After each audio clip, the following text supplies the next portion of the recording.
Hello everyone. आशा है आप सभी अच्छे होंगे। तो चलिए शुरू करते हैं। अथ षष्ठोध्याय। श्री भगवान बोले, जो पुरुष कर्म फल का आश्रय न लेकर करने योग्य कर्म करता है वह सन्यासी तथा योगी है, और केवल अग्नि का त्याग करने वाला सन्यासी नहीं है तथा केवल क्रियाओं का त्याग करने वाला योगी नहीं है। हे अर्जुन, जिसको सन्यास ऐसा कहते हैं उसी को तू योग जान, क्योंकि संकल्पों का त्याग न करने वाला कोई भी पुरुष योगी नहीं होता। योग में आरूढ़ होने की इच्छा वाले मननशील पुरुष के लिए योग की प्राप्ति में निष्काम भाव से कर्म करना ही हेतु कहा जाता है, और योगारूढ़ हो जाने पर उस योगारूढ़ पुरुष का जो सर्व संकल्पों का अभाव है वही कल्याण में हेतु कहा जाता है। जिस काल में न तो इंद्रियों के भोगों में और न कर्मों में ही आसक्त होता है, उस काल में सर्व संकल्पों का त्यागी पुरुष योगारूढ़ कहा जाता है। अपने द्वारा अपना संसार समुद्र से उद्धार करे और अपने को अधोगति में न डाले, क्योंकि यह मनुष्य आप ही तो अपना मित्र है और आप ही अपना शत्रु है। जिस जीवात्मा द्वारा मन और इंद्रियों सहित शरीर जीता हुआ है, उस जीवात्मा को वह आप ही मित्र है, और जिसके द्वारा मन तथा इंद्रियों सहित शरीर नहीं जीता गया है, उसके लिए वह आप ही शत्रु के सदृश शत्रुता में बरतता है। सर्दी गर्मी और सुख दुख आदि में तथा मान और अपमान में जिसके अंतःकरण की वृत्तियाँ भलीभांति शांत है, ऐसे स्वाधीन आत्मा वाले पुरुष के ज्ञान में सच्चिदानंद घन परमात्मा सम्यक प्रकार से स्थित है, अर्थात उसके ज्ञान में परमात्मा के सिवा अन्य कुछ भी नहीं है। जिसका अंतःकरण ज्ञान विज्ञान से तृप्त है, जिसकी स्थिति विकार रहित है, जिसकी इंद्रियां भली भांति जीती हुई है और जिसके लिए मिट्टी पत्थर और सुवर्ण समान है, वह योगी युक्त अर्थात भगवत प्राप्त है, ऐसा कहा जाता है।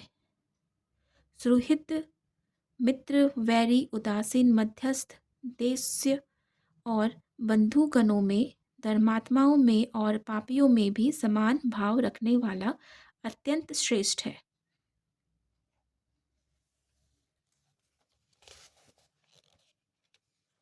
हे अर्जुन, यह योग न तो बहुत खाने वाले का, न बिल्कुल न खाने वाले का, न बहुत बहुत शयन करने वाले का, स्वभाव लेका और न सदा सदा जागने वाले का ही सिद्ध होता है।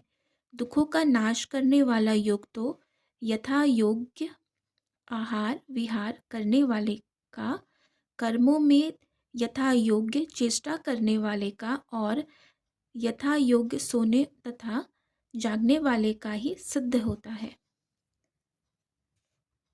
अत्यंत वश में किया हुआ चित्त जिस काल में परमात्मा में भली भांति स्थित हो जाता है, उस काल में संपूर्ण भोगों से स्पृहा रहित पुरुष योग युक्त है, ऐसा कहा जाता है। जिस प्रकार वायु रहित स्थान में स्थित दीपक चलायमान नहीं होता, वैसे ही उपमा परमात्मा के ध्यान में लगे हुए योगी के जीते हुए चित्त की कही गई है।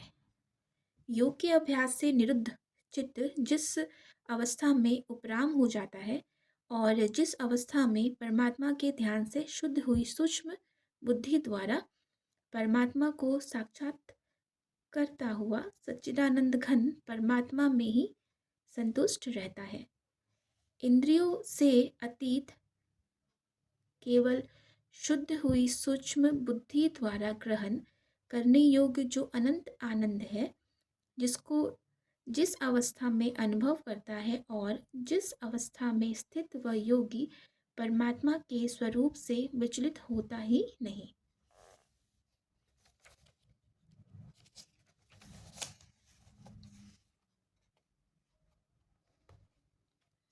परमात्मा की प्राप्ति रूप जिस लाभ को प्राप्त होकर उससे अधिक दूसरा कुछ भी लाभ नहीं मानता, और परमात्मा प्राप्ति रूप जिस अवस्था में स्थित योगी बड़े भारी दुख से भी चलायमान नहीं होता, जो दुख रूप संसार के संयोग से रहित है तथा जिसका नाम योग है, उसको जानना चाहिए।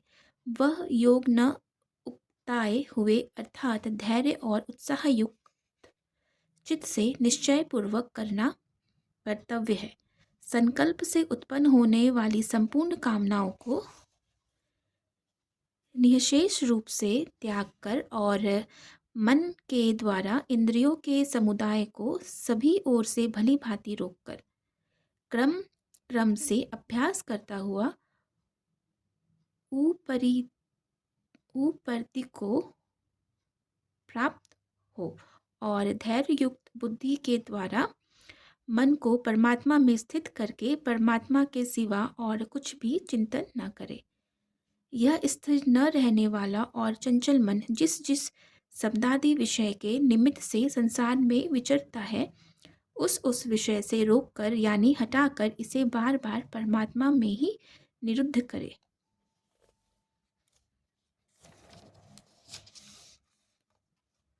क्योंकि जिसका मन भली प्रकार शांत है, जो पाप से रहित है और जिसका रजोगुण शांत हो गया है, ऐसे इस सच्चिदानंद घन ब्रह्म के साथ एक ही भाव हुए योगी को उत्तम आनंद प्राप्त होता है। वह पाप रहित योगी इस प्रकार निरंतर आत्मा को परमात्मा में लगाता हुआ सुखपूर्वक पर ब्रह्म परमात्मा की प्राप्ति रूप अनंत आनंद का अनुभव करता है। सर्वव्यापी अनंत चेतन में एक ही भाव से स्थित रूप योग से युक्त आत्मा वाला तथा सब में संभाव से देखने वाला योगी आत्मा को संपूर्ण भूतों में स्थित और संपूर्ण भूतों को आत्मा में कल्पित देखता है। जो पुरुष संपूर्ण भूतों में सबके आत्म रूप मुझ वासुदेव को ही व्यापक देखता है और संपूर्ण भूतों को मुझ वासुदेव के अंतर्गत देखता है, उसके लिए मैं अदृश्य नहीं होता और वह मेरे लिए अदृश्य नहीं होता। जो पुरुष एक ही भाव में स्थित होकर संपूर्ण भूतों में आत्म रूप से स्थित मुझ सच्चिदानंद घन वासुदेव को भजता है, वह योगी सब प्रकार से बरतता हुआ भी मुझ में ही बरतता है। हे अर्जुन, जो योगी अपनी भांति संपूर्ण भूतों में सम देखता है और सुख अथवा दुख को भी सब में सम देखता है, वह योगी परम श्रेष्ठ माना गया है। अर्जुन बोले, हे मधुसूदन, जो यह योग आपने समभाव से कहा है, मन के चंचल होने से मैं इसकी नित्य स्थिति को नहीं देखता हूँ।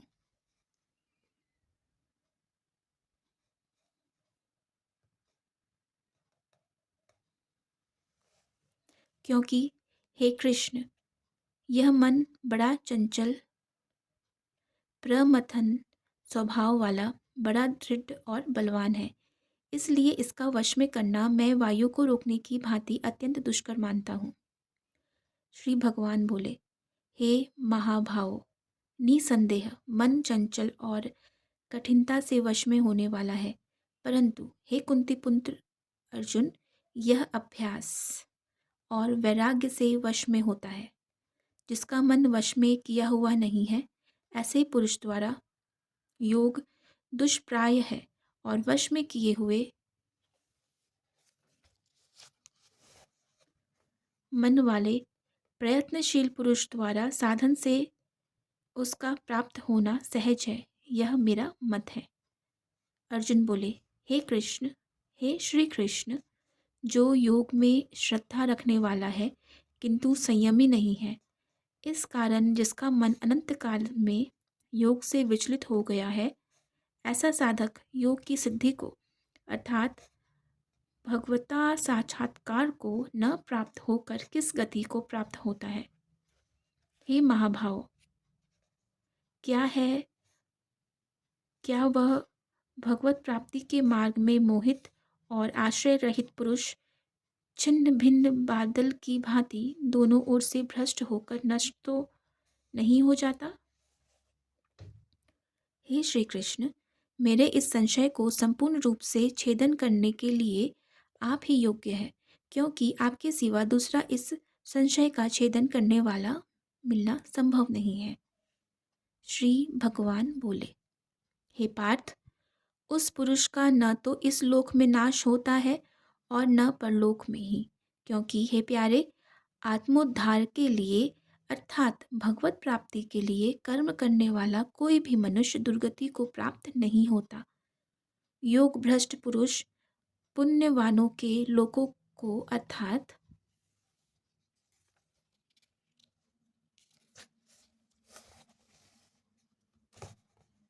सर्व सर्वादि उत्तम लोकों को प्राप्त होकर उनमें बहुत वर्षों तक निवास करके फिर शुद्ध आचरण वाले श्रीमान पुरुषों के घर में जन्म लेता है।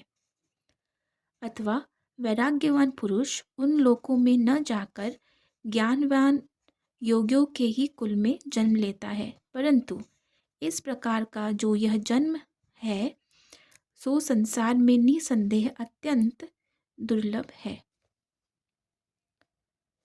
वहाँ उस समय शरीर में संग्रह किए हुए बुद्धि संयोग को अर्थात समबुद्धि रूप योग के संस्कारों को अनायास ही प्राप्त हो जाता है।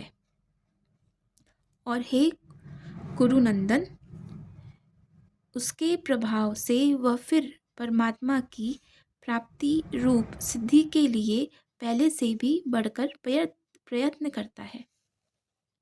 वह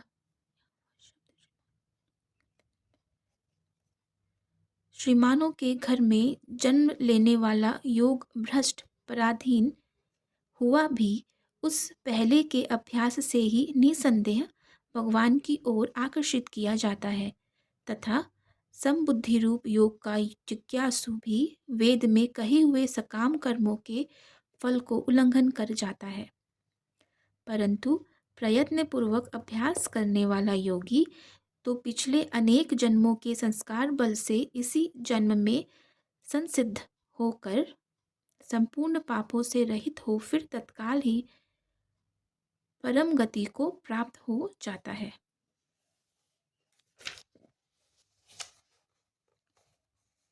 योगी तपस्वियों से श्रेष्ठ है, शास्त्र ज्ञानियों से भी श्रेष्ठ माना गया है और सकाम कर्म करने वालों से भी योगी श्रेष्ठ है।